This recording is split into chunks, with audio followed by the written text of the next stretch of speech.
सभी को झारखंडी जोहार।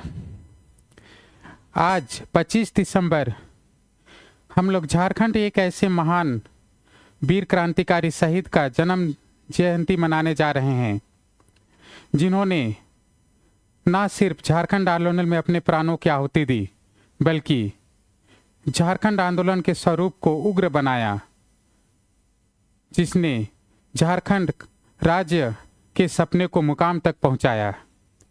आप लोग समझ गए होंगे हम किसकी बात कर रहे हैं। हम बात कर रहे हैं झारखंड के मसीहा क्रांतिकारी वीर शहीद निर्मल महतो की।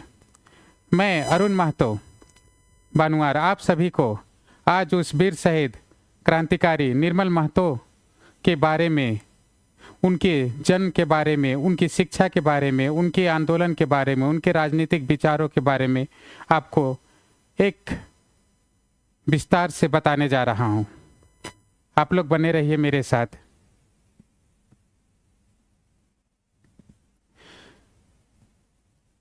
वीर शहीद निर्मल महतो का जन्म पूर्वी सिंहभूम जिले के उलियान गांव में 25 दिसंबर 1950 को हुआ था। उनके पिता का नाम जगबंधु महतो और उनकी माता का नाम प्रिया महतो था। निर्मल दा 9 भाई बहन थे। बेहद सामान्य परिवार में जन्म होने के बावजूद भी उनकी परवरिश में उनके माता पिता ने कोई कमी नहीं रखी। सभी 9 भाई बहनों का शिक्षा बहुत अच्छे तरह से हुआ। निर्मल दास शुरू से ही क्रांतिकारी विचारधारा से प्रभावित थे। अपने कॉलेज के दिनों में भी वे झारखंड और दूसरे राज्यों में चल रहे आंदोलनों के बारे में विस्तार से जानने की, पढ़ने की और उन्हें समझने की कोशिश करते थे।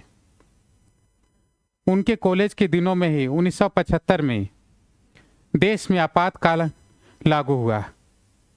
इस दौरान निर्मल दा पूरी तरह से झारखंड आंदोलन और छात्र राजनीति से जुड़ गए।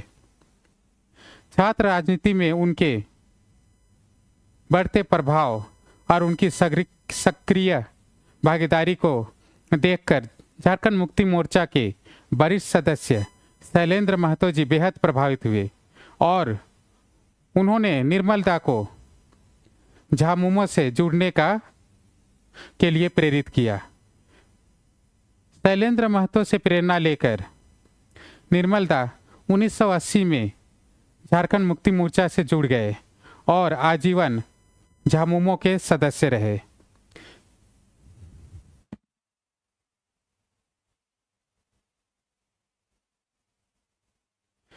झारखंड मुक्ति मोर्चा से जुड़ने के बाद निर्मल दा के राजनीतिक विचारधारा में व्यापक परिवर्तन आया। उन्होंने पूरी तरह से अपने आप को झारखंड आंदोलन के लिए समर्पित कर दिया।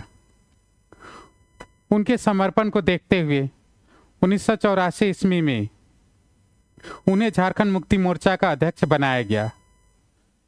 1984 से पहले एक ऐसा घटना घटी जिसके प्रभाव से झारखंड आंदोलन पूरी तरह से उग्र स्वरूप ले लिया और वो घटना थी तिरुलडुई हत्याकांड।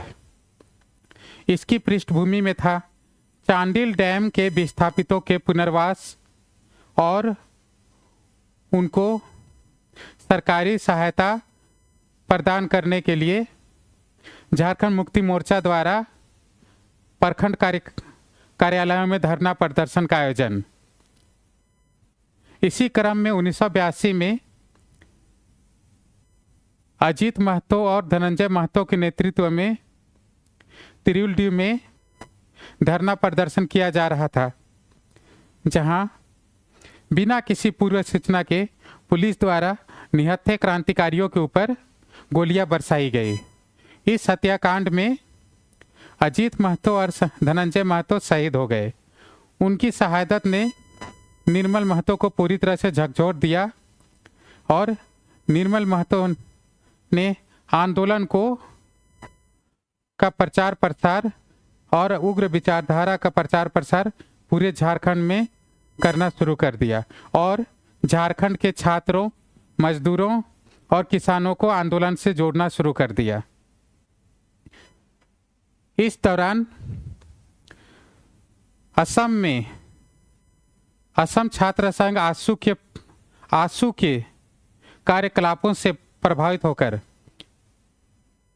शहीद निर्मल दा के नेतृत्व में झारखंड में भी 1986 में आसू का गठन किया गया। आसू का प्रथम अध्यक्ष प्रभाकर तिर्की जी और महासचिव सूर्य सिंह बेसरा जी को बनाया गया।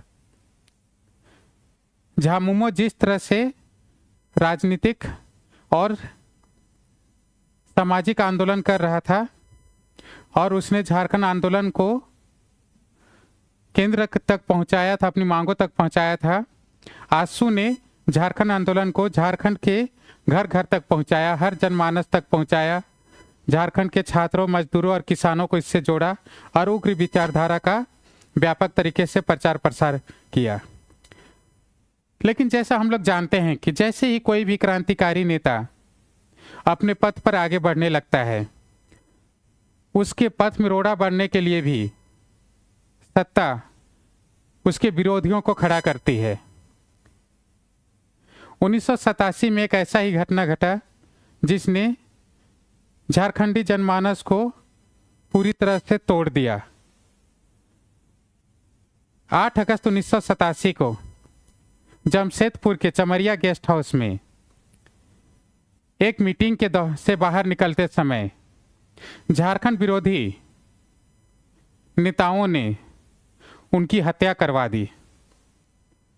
इस दौरान उनके साथ आंदोलनकारी साथी सूरज मंडल और ज्ञानरंजन जैसे नेता भी थे, परंतु अपराधियों द्वारा इतनी तीव्रता से उनके ऊपर गोलियां बरसाई गई कि उनके साथी उन्हें बचा नहीं पाए। इस हत्याकांड ने झारखंडी जनमानस को पूरी तरह से झकझोर दिया और उनकी हत्याकांड का इतना व्यापक प्रभाव पड़ा झारखंड के ऊपर कि झारखंड आंदोलन पूरी तरह से हिंसक रूप ले लिया, जिसे दबाने में तत्कालीन बिहार सरकार पूरी तरह से नाकामयाब सिद्ध हुई। झारखंड आंदोलन के उग्र स्वरूप को देखते हुए केंद्र सरकार ने 1989 में झारखंड आंदोलनकारी नेताओं शिबू सोरेन, सूरज मंडल, शैलेंद्र महतो, विनोद बिहारी महतो एवं अन्य नेतृत्वकर्ताओं को वार्ता के लिए बुलाया। तत्कालीन गृह मंत्री बूटा सिंह के नेतृत्व में सभी आंदोलनकारी नेताओं के साथ वार्ता का दौर चला और अंततः 1991 में झारखंड स्वशासी परिषद के गठन को मान्यता मिली। झारखंड स्वशासी परिषद के गठन के उपरांत झारखंड आंदोलन का स्वरूप पूरी तरह से संवैधानिक हो गया, जिसे भारतीय जनता पार्टी के तत्कालीन नेता अटल बिहारी वाजपेयी, लाल कृष्ण आडवाणी एवं अन्य वरिष्ठ नेताओं ने सहयोग किया। भाजपा के तत्कालीन प्रधानमंत्री अटल बिहारी वाजपेयी ने 1999 में झारखंड अलग राज्य का प्रस्ताव लोकसभा और राज्यसभा में प्रस्तुत किया और लंबे विचार विमर्श, गतिरोध, अवरोध, बिहार सरकार के विरोध के बावजूद एक साल बाद 15 नवंबर 2000 में झारखंड अलग राज्य के रूप में नक्शे पर आया और झारखंड आंदोलनकारियों का और शहीदों का सपना साकार हुआ। जब झारखंड अलग हुआ तो सभी झारखंडियों के मन में एक आस जगी कि झारखंड में उन्हें अपना राज मिलेगा और झारखंड आंदोलनकारियों ने जो झारखंड के विकास का सपना देखा था वो साकार होगा। अफसोस, झारखंड बनने के आज 25 साल बाद भी झारखंड आंदोलनकारियों का सपना पूरी तरह से साकार नहीं हो पाया है। सबसे बड़ी बात कि शहीद निर्मल दा की हत्या पूरी तरह से राजनीतिक षड्यंत्र का परिणाम था, परंतु झारखंड विरोधी नेताओं ने इसे व्यावसायिक प्रतिद्वंदिता का परिणाम बताकर केस क्लोज करवा दिया। इसके बाद शहीद निर्मल दा के हत्याकांड की जांच की अनुशंसा पहले सीबीआई और फिर एनआईए से भी की गई, परंतु आज तक शहीद निर्मल दा की हत्याकांड से पर्दा नहीं उठ पाया है और शहीद निर्मल दा के हत्या की साजिश रचने वाले आज तक बेनकाब नहीं हुए हैं। हम लोग उम्मीद करते हैं कि शहीद निर्मल दा की हत्याकांड का खुलासा हो, उनके परिजनों को इंसाफ मिले और झारखंडियों के सपनों को साकार होने में एक सही दिशा मिले। इसी उम्मीद के साथ आप सभी को फिर से मैं अरुण बानुआर हार्दिक अभिनंदन और जोहार करता हूं। सभी को क्रांतिकारी जोहार।